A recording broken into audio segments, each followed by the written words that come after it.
Ndio Mama Brian Odhiambo mwenye tulienda kutafuta game park ndani, lakini mimi kama mzazi sijaridhika na kenye nimeona.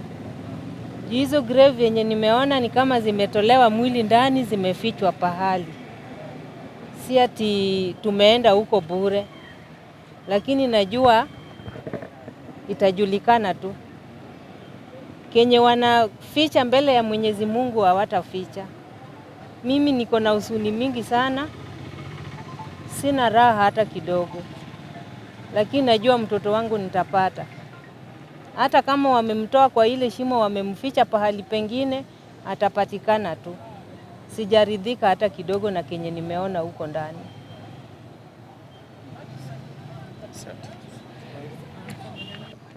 Mbona walitukataza, kwanza walitushika, things like that. Mimi ndo mke wake Brian, mimi naitwa Alvia huko Okelo. Na ilikuwa tuingie KWS on Thursday. Na imagine uwezi ambia mtu tunakuja kwako, alafu expect aache hapo evidence. Ni ukweli tumepata shimo, but hazina watu na tujaridhika. Mimi kitu naweza waambia, kesho tunafikisha mwezi 2 tangu Brayo apotee. Nisaidieni tu, namsaidia watoto wangu kutupatia tu Brayo na justice ya Brayo. Very briefly, kwa sababu the advocate and the family have said much that needs to be said. Just to say that this information broke out on Thursday, and everyone impressed on KWS since that day to allow people to go in so that we can ascertain whether the claims by the witness are true or not. But since Thursday, it has been frustration. Friday, no entry. Saturday, Sunday, even the DCI, the Directorate of Criminal Investigations, who are responsible for scenes of crime, were denied entry into the park until today. Leo ndio finally wamesema sasa munaweza kuja ndani. And let us remind everyone that the witness that we had did not, beat around the bush. When we arrived at the scene, he went straight to where he said he saw the bodies. If he has been away, how did he know that there are holes there, that there are graves there, or anything that might have been there? This is the question we are asking. The witness said that he saw shallow graves, and that in one of those graves, there was the body of Brian Odhiambo. We went up to that particular spot. It was marked by the DCI as spot number 4. We even tried to dig, but there was nothing there. But clearly, without a doubt, there was a hole there. Some activity had been going on there. So we don't know exactly what is happening, but what we are saying is, as Wakil has said, this is a step in the right direction, and we will continue to push and push until the truth is revealed and the family of Brian gets justice. From the conversation that you had, with the DCI, when is the outcome of the soil sample that they took? And then mmezungumzia pia mambo ya harufu. Unaweza tuambia ni harufu aina gani ambayo ilikuwa inatoka pale? Yes, as we were approaching the second scene, there was a foul smell. All of us who were in the vehicles could feel the smell, and we were concerned. And we said, we have to definitely look into that particular scene. And we proceeded on to where we now saw the 6 freshly dug holes or graves, but then there were also others that appeared to be a bit older than the other 6 that were freshly dug. The forensics took the samples. They said they will take those to the government forensics and chemists, and that in 2 or 3 weeks, they'll be able to get back to us with results. But we are hoping that the DCI will proceed in the right direction with speed and haste so that we can uncover the truth, so that Kenyans can know what truly happened in the case of Brian Odhiambo.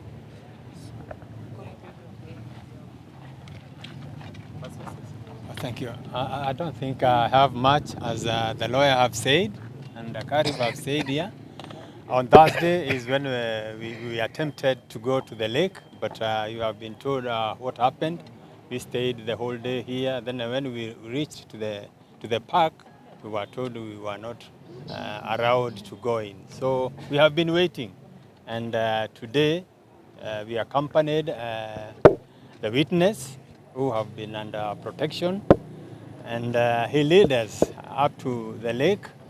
And although we were at the gate, still even today they didn't want many people to go in, but at least few of us got a chance to get in. So we have seen the two sites, the scene of crime, two sites. And as he has said, we are waiting for forensic because we didn't find the bodies, but we found the suspect knew what he was saying because he went straight. He had the one site where he had said there was one body. We started with it, and then we proceeded to the next site, the second site. And unfortunately, we have not found the bodies. But our wonders is since Thursday, when this information came in that we were supposed to go and find out or visit the scene of crime, we don't know what have happened for that long time. Maybe, I don't want to speculate, but there was enough time maybe for them to... The jury is out there. The jury is out there. Yeah, they had enough time to clean their house, so we don't know, but we are expecting justice to be seen done. What we are crying for is for Brian to be, his body to be maybe seen or maybe told where it was taken. So we are still waiting. So. Well, I think finally, all of us want closure on this matter. And what the media can help us is to keep this case alive. I think so far, what has kept it going is the fact that you have kept it alive. So we'll continue beseeching you to keep it alive until such a time as we define closure. Number two, you may want to ask yourselves, why have they transferred staff from L.Nakuru National Park while the wardens who were there not there anymore?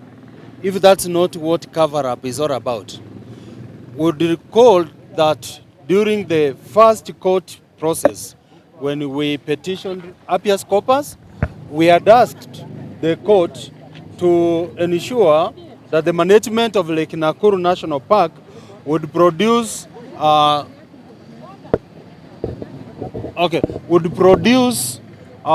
Brian, dead or alive. None other than the chief warden did indicate. You all remember the case. You would also remember what DCI said, that he had 6 suspects. What became of the 6 suspects? Up until now, where are they? Where are the 6 suspects?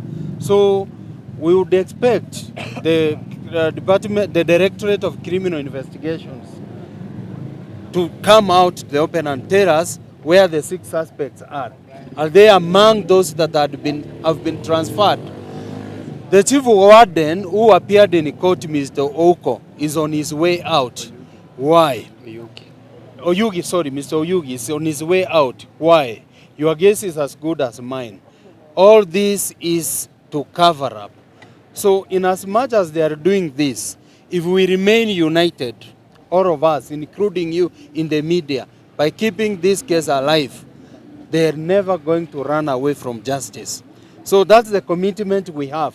That's the resolve we have to ensure that we pursue justice for the family until such a day when the truth is known to the world. And because the good Kenyan who came out to report that he had been shown by a warden, that's the statement on record, Wakiri. Yes. So one of the things, of course, we're going to follow up with the DCI on, where is this warden? Because the name is known, even the phone number is known. Only this morning there was a rumor. We treat it as a rumor. But because it's a case under active investigations, it's only fair for us to give time to DCI to continue because evidence keeps coming up. So it's only fair for us to allow DCI time to consider the new evidence so that then we get to know. The leads are very, very clear if you asked me. Because the week before Brian disappeared, if you went to KWS, you would know who were on duty. On the material day when Brian disappeared, DCI, I mean not DCI, but KWS knows who was on duty. The vehicle that was used on that day is known. It's not so difficult because there are witnesses. None other than Brian's mother saw KWS officers pandering Brian into a van belonging to KWS. So as to who was last seen by Brian, that's not something that requires forensics. It's straightforward.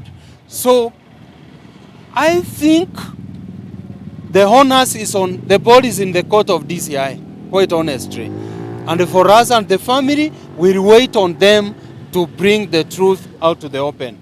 And we want to seek partnership with you to help us to sustain publicity around this case. Otherwise, that day, this case is not going to be in the media. That's the day we begin to lose justice. But we must keep it alive so that we have justice for the family. Thank you so much, Wakil.